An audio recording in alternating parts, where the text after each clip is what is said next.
Hello everyone, welcome back to the channel. I got a special one today.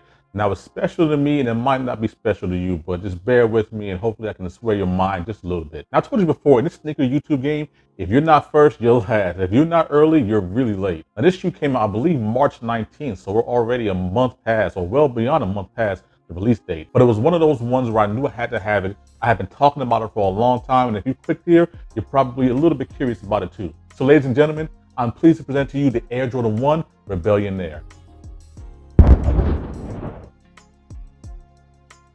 So before we take a deep dive into the shoe, I want to actually look at the box because the box is very well presented. It's one of the best parts of the shoe, and the overall presentation really makes me appreciate the shoe that much more. So what you have here is a Jordan 1 box, obviously, but it's not your typical black and red Jordan box with the red Nike check on it. What you do have is that big red band X. And I'll cover the band X in a minute, but in the meantime, let's just go with it. The box itself is, of course, that regular cardboard box that has graffiti writing or some kind of lettering all over it. And of course, that font reads, "They can't stop you from wearing them." Let's talk about it. Real quick, the size tag reads black, white, and particle gray Air Jordan 1 Retro OG High. So right off the bat, you will notice it is your standard Air Jordan 1 shape. It's not a mid, it's not an OG 85 high cut, it's just your standard OG high Jordan 1. The color blocking obviously is very reminiscent of the Air Jordan 1 Shadow, which again released in 1985, one of the original colorways that first came out when the shoe debuted. And actually, while I'm talking about it today, is May 1st. I want to give my condolences and a big respect to Peter Moore and his family. Peter Moore obviously was the designer of the Air Jordan 1, amongst other things. Peter Moore also had a hand in co-designing the Jordan 1 as well as the Dunks simultaneously. Now, beyond that, Peter Moore also was instrumental in resurrecting the Adidas brand. I think he took a executive position over there and kind of turned things around for them. So truly an icon lost. I think he was in his 70s. I think maybe he passed away from cancer. Forgive me for that. But you know, rest in peace to Peter Moore, the godfather of the Air Jordan 1. So back to the shoe, again, the Air Jordan 1 in the Shadow colorway. Shadow, again, was the original colorway released back in 1985. Why is this shoe called the Rebellionaire, and what is special about the red X? I'm gonna get into that. Just for anyone curious, the shoe does in fact come with a spare pair of white laces.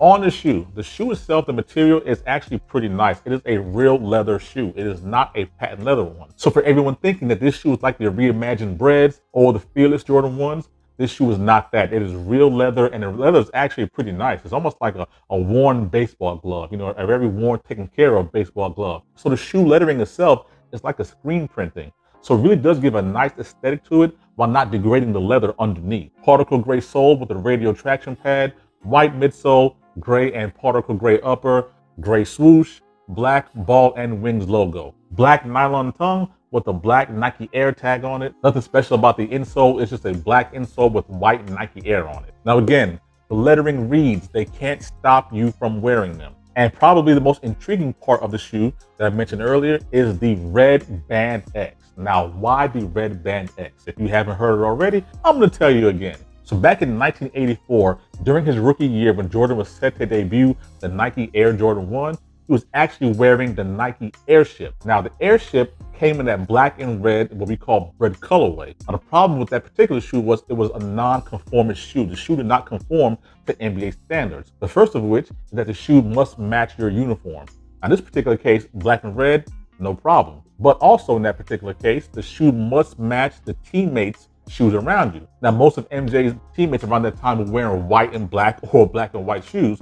And of course, he was the only one wearing the black and red Airship until the Air Jordan 1 was ready for its debut. The league office of the NBA sent a note to Jordan and his, organization with the intent to fine. And what they ended up doing was fining Jordan $5,000 per game that he wore the Airship. So at this particular time, Jordan's star was beginning to rise, and they knew that the shoe would be a hit. So Nike decided to go ahead and bite the bullet and pay Jordan's fines for him. I mean, at this point, bad publicity is better than no publicity. And true to even now, it's said that Nike is not even a shoe company. Nike is a marketing company, and they are geniuses at marketing. I'm gonna go ahead and pull out the paper from the box so you guys can see, again, Nike is marketing geniuses.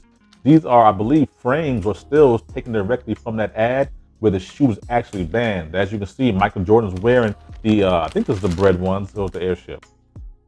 I'm pretty sure this is actually the black and red ones.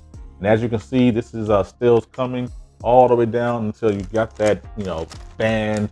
What do they call it when you are redact a shoe? They're redacting the shoe from the commercial. Again, Nike and brand Jordan are geniuses at marketing. Very, very, very cool. So what they actually ended up doing was taking a negative and turning it into a positive. Nike ran a commercial with Michael Jordan simply dribbling the basketball, panning from bottom to top or top to bottom. I can't remember. I'll try to get the video if I can download it and find it. But essentially, the tagline of that shoe was, "They can't stop you from wearing them." So even though Jordan was going to wear this shoe at a fine of $5,000 per game, Nike was going to damn sure sell you the shoe so you can wear it at your leisure. And boy, did they sell. By the time the Air Jordan 1 was released, it sold like hotcakes. And I think the shoe sold 1 million or so pairs within its debut, far exceeding what Nike's initial expectations for the shoe was. And in a nutshell, that's how you got the band Jordan 1. Now, Jordan Brand actually released, I can't remember the year at this time, but they released a bread shoe that had the red X on the back of it. And of course, I'm going to go ahead and put that shoe up too. And that shoe is highly sought after and is very good for collectors to have in their collection. So which brings us full circle to this shoe. With everything I've explained, the shadow colorway, what they can't stop you from wearing them with the band X, this shoe was important for me to have in my collection. On top of, I'm just thinking it's a dope shoe. I mean, I really do like the lettering. It has some similar vibes to the Eminem Air Jordan 2 where there were lyrics scribbled all over it. And personally, I think the shoe has a high couture look to it. If this was a Dior collab or something that had a designer's brand written all over it, I think the reception would have been a lot more positive than what's going on with this particular shoe. One of the things that may have driven the hype down or up, depending on your perspective, was the actual rollout of the shoe. Now, if you guys watch us on Geeks to Soul every Monday at 9 p.m. with myself, Lex Luthor, and Mr. Unloved Ones, we talk about the campaign that Nike has been rolling out with the direct-to-consumer campaign. And with this particular shoe, they laid all their cards out with the direct-to-consumer campaign. Brand Jordan and Nike decided to release this shoe to select small boutique retailers sporadically spread out throughout the country. So what that means is this shoe did not even release on the sneakers app. If you really wanted this shoe, you may have felt slighted that if you live in a small town or maybe even a large city that didn't have one of those small retail boutiques near you, it was almost impossible to get your hands on this shoe. And that could easily turn your love for this shoe into a quick dislike. Some of those stores were even able to drop this shoe a week early. So Nike and Jordan Brand really dropped the shoe into the hands of the people and let them have at it. Now, you may not necessarily like how the shoe was rolled out, but what you should be encouraged about is Nike and Jordan Brand's willingness to get the shoes into the hands of the people, or at least give it to a small mom and pop boutiques, and they can funnel out the shoe as they see fit. So as far as exact quantities of this shoe, I'm actually not sure. A lot of the quantities end up being bullshit on social media these days anyway. But what we do know is that the rollout made this shoe very hard to come by. And without that further information, a lot of people, including big YouTubers or Discord groups, they wanted to label the shoe as limited. I've said this before and I'll say it again. There is a big distinction between a limited amount of shoes and being hard to actually grab them. This shoe was hard to grab, but I'm not quite sure it fits the limited category. So speaking of hard to come by, I'm going to give a huge shout out to Legends Boutique. And this is a boutique slash consignment shop that has a ton of selection. I mean, if you come to Central Florida, there is no other place to go besides Legends. They got fair prices on cashing out as well as buying. They're going to hook you up with the best selection in Central Florida, hands down. And I appreciate them looking out for me with this particular release. Again, this Legends Boutique down in the UCF, the University of Central Florida area, right here in Central Florida. I'm gonna go ahead and go outside and give you guys some on feet. I'm gonna give you a plethora of laces with these. I cannot wait to get my feet inside of these and wear them. This is not actually an uncomfortable shoe. Despite thinking, again, this is not patent leather, where patent leather tends to be a little bit stiff. This is very forgiving, nice leather. And I do think I'm gonna be able to go ahead and rock these pretty well. So that being said, I got more shoes on the way, guys, including another Grail pickup. I got a shoe coming on the way. Today is actually May 1st. And if you know what today is, it was a very special day with the Mamacitas releasing.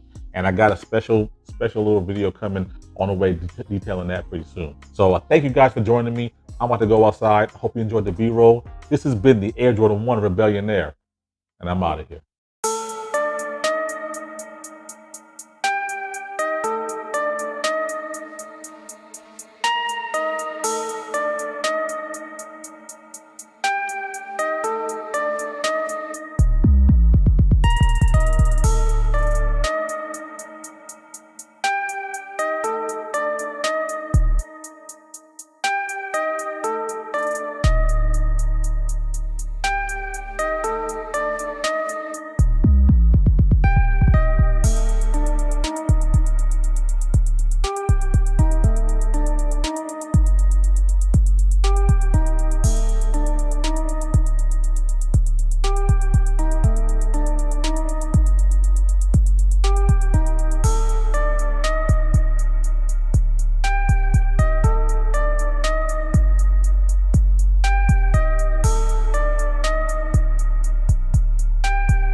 but I can smell it. Oh, the original cut. There it absolutely is. I might like it better than the 2020 version. Those on white, and I had to have it.